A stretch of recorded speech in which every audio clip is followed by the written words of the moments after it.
بسم اللہ الرحمن الرحیم۔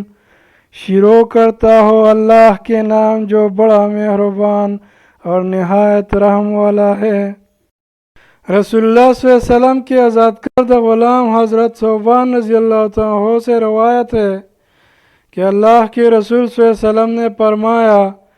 جس شخص کی جان اس حال میں اس کی جسم سے نکلی کہ وہ 3 چیزوں سے پاک تھا، وہ جنت میں داخل ہو جائے گا، یعنی تکبر سے، مال غنیمت کی خیانت سے اور قرض سے۔ حضرت ابو ہریرہ رضی اللہ عنہ سے روایت ہے، رسول اللہ صلی اللہ علیہ وسلم نے فرمایا، مومن کی روح اس کی قرض کی وجہ سے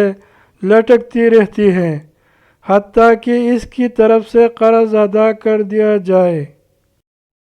حضرت عبداللہ بن عمر رضی اللہ عنہ سے روایت ہے، رسول اللہ صلی اللہ علیہ وسلم نے فرمایا، جو شخص اس حال میں فوت ہوا کہ اس کی ذمہ 1 دینار یا 1 درہم تھا، وہ اس کی نیکیوں سے ادا کیا جائے گا، وہاں آخرت میں دینار ہوں گے نہ درہم۔ مزید احادیث سننے اور دیکھنے کے لیے ویڈیو کو ثواب کی نیت سے لائک کریں اور چینل کو سبسکرائب کریں اور بیل کے آئیکن کو دبائیں تاکہ ہر نئے آنے والی ویڈیو کا نوٹیفیکیشن آپ تک پہنچ سکے۔